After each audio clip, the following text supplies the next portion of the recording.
Shadow of the Erdtree has a new story trailer. We're only a month out from Elden Ring's one and only DLC, so what better to do than try to break this trailer down and see what we can learn about our upcoming adventure. I'm Mad Luigi, and that's exactly what I plan to do here. The beginning of the trailer shows us the beginning of Elden Ring's story. Among a lot of birth imagery, we see what is likely Marika becoming a god. We already learned that the Land of Shadows is where she ascended, and the voiceover tells us that Miquella the Kind spoke of the beginning, the seduction, and the betrayal, an affair from which gold arose, and so too was Shadow born. This seduction and betrayal narrates the Marika figure grabbing or receiving the Elden Ring or some aspect similar to it. Importantly, it seems like it was birthed, and birthed around a giant splitting structure of bodies, almost like a second larger womb.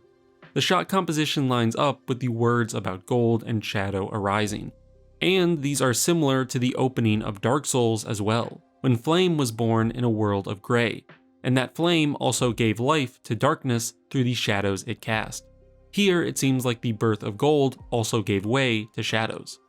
The Elden Ring, or whatever golden strand Marika is holding here, seems to have been born from someone or something else. The Elden Ring should have been around before Marika and the Golden Order based off what we know, so maybe this is a renewal of the ring or something like that. We don't get more detail on who or what the mother is, explicitly at least. Marika quickly moves away as soon as she gets her gold, but it does mention a seduction and betrayal. We know Marika has another side to her. Either through that or some other way, maybe Marika seduced this other figure and betrayed them for the golden power. The mother is unknown, but a prominent character largely unexplored in the base game is the Gloam-Eyed Queen. Add in the purple in the following shot, and we may just have some credible speculation, especially considering the at-odds nature we know the current Marika to have with the Gloam-Eyed Queen and her subordinates, from the lore pieces we get in-game and the Godskins being pretty antagonistic to the Order. Maybe it all started with this betrayal. But we don't know if this entity even is the Gloam-Eyed Queen. Hopefully some lore revelations in the DLC will shed light on the mother's identity. There was some recent discourse online about From Software and themes of motherhood in their games, so this trailer opening with such explicit hallmarks of motherhood really cements how central the concept is to FromSoft's stories in general, and in particular to the story of Elden Ring. Also, that was a little tough for me. Despite loving this violent series, as a person, I'm actually not very good with blood, and watching this opening section, let alone writing and editing this part, watching it back, almost took me out a few times. Maybe it says something that the opening birthing section is the most intense and visceral to me, despite the fire and carnage throughout the rest of the trailer, which doesn't bother me one bit. So let's get into those following sections. The next carries the narration. What followed was a war unseen, one that could never be put to song, a purge without grace or honor, the tyranny of Mesmer's flame. A brutal purge not talked or sung about, no praising or honoring of the act. This is an especially important phrasing considering George R.R. Martin helped create this world, and this is still utilizing some of his creation, and his most famous book series is A Song of Ice and Fire. The story of this DLC, at least its lore, has no song. The Land of Shadow was burned by Mesmer and his apparent army. The trailer shows this happening directly after Marika's ascendancy, so this seems like this land was plunged into shadow as soon as Marika gained power. Perhaps the birth of gold and shadow immediately created or conditioned the lands between and the Land of Shadow. One was brought into gold light and the other was cast into dark shade. But obscurity wasn't enough. For some reason, Marika needed more control over the Land of Shadow, or she needed to purge some elements within it, maybe elements that threatened her power. Mesmer's armies are seen marching and slaughtering as he burns buildings and creatures. I don't know who the figure on the staircase is, but the trailer makes them prominent both in the shot composition and in taking multiple spears to be killed. Maybe it's a lion dancer like we see later, but it also reminds me of the Scions, or even the kingly character we saw in the first trailer. There's just something oddly reminiscent to me. Mesmer stands atop it all, burning with what looks like a flame snake attack. I'm sure we'll see that move in our fight with him. They are likely only flame apparitions though, as he still has his two snakes by him. so a cool flame attack. And we see the wicker giants help with the burning.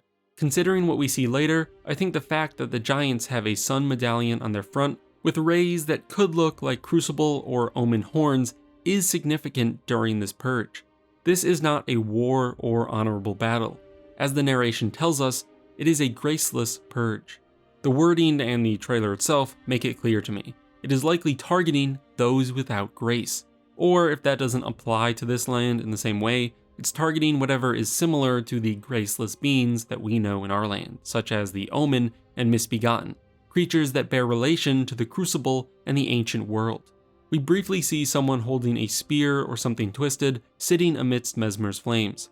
I have no real speculation on who this is, but it seems they were or are in opposition to Mesmer.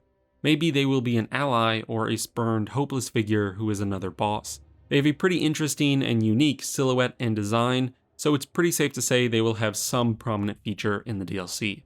Then there is the lion dancer being attacked by soldiers. We can see arms controlling the creature's mouth to attack, but its eyes do look somewhat alive. I was going to say maybe this is a normal, alive lion that was mimicked afterward by the dancers we see in the gameplay trailer, but it seems that this is kind of the same thing, with people underneath. One of these tries to attack Mesmer, but is quickly dispatched. Then we get a clear view of why Mesmer is the Impaler. With the lions being clear targets of the purge, we can see what I was saying earlier.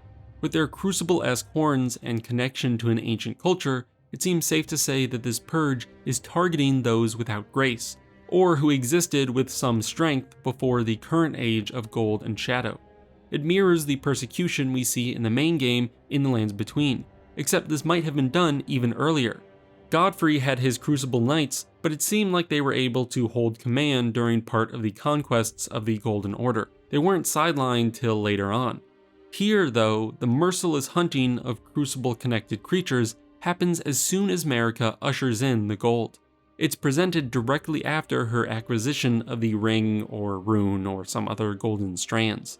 And if all of this is happening so early, then the tree situation we see with one wrapping around the other has been happening since the very start too. Maybe this is the truth, obscured in the Lands Between by the golden Erdtree. Maybe the Erdtree is and has been sapping the life or energy from another tree or other older power source. But here ends the history lesson. Next up is the stage Miquella has set for us. The narration says, "And so kindly Miquella would abandon everything, his gold flesh, his blinding strength, even his fate." This reiterates that Miquella has abandoned everything to come to this land, to implement whatever the next step of his plan is. Important to note is that it looks like these small rings of Miquella, shaped in what can only be the shape of his great rune, his section of the Elden Ring, are going to be our new sites of grace, our rest points, checkpoints, bonfires. We will be tracing his path, so he likely left these for us to follow. In this way, they will serve like the guidance of grace in the base game. It's the same mechanic of a rest point which tells us which way to go, but given a new lore justification, because obviously having the grace of the Erdtree in this land wouldn't really make sense. Then we get some nice landscapes of the varying areas of the DLC, while the narrator emphasizes that Miquella had to give up immense strength. Remember that he was called the most fearsome of the Empyreans. We also get a very intriguing image while the narration tells us that he also gave up his fate. This image, imbued with purple, flower petals, and a Miquellan-like figure sinking, is Saint Trina, someone who likely had a bigger role in the base game, but was largely cut out of it. There are plenty of deep dives into everything about what and who Saint Trina is, so I won't delve into that here, but I will say that Miyazaki said that Saint Trina will make an appearance in the DLC, and or that we will be learning about them. This is implying that Saint Trina was the fate of Miquella. Maybe he was destined to walk the path of the sleepy saint, but by coming to this land, he somehow abandoned it. Who knows? Finally, we reach the trailer's concluding section. First was birth, then burning. Next came Miquella, and now us. The trailer articulates, but we are not deterred. We choose to follow. Will you walk with us? So, when we previously heard about other NPCs going after Miquella, this is who was talked about. A shot shows either the player character stand-in or another NPC touching the golden marks left near the Miquella rune of resting, which furthers the idea that these points will be our new guiding grace. This varied group of rogues chose to follow Miquella. Maybe they all came from the lands between, or maybe they're a mix of refugees from our land and survivors from this new one. In the base game, we saw that creatures and NPCs followed after Miquella. In the Erdtree, he tried to create a land that would take in those shunned by the Order and Grace. So this lines up with his previous themes. I'll hold off on speculation about each of these NPCs for now, but the group is pretty big, which means we'll probably be getting a relatively lively world in the DLC. Lots of characters to talk to and interact with.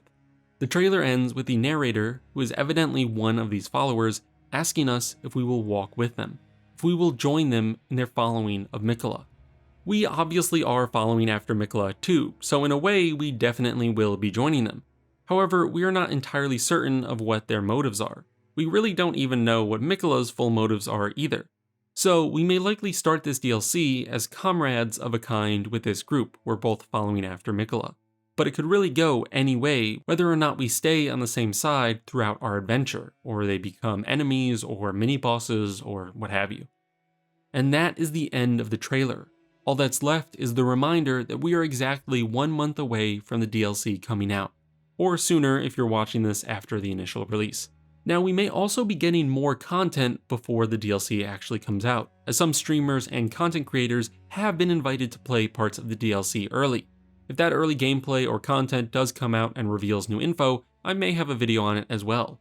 Though sadly, I was not invited to see anything early, so I'll be waiting to play until the 21st with everyone else. So that wraps it up. Thank you very much for watching, and I'll see you in the next video. Peace.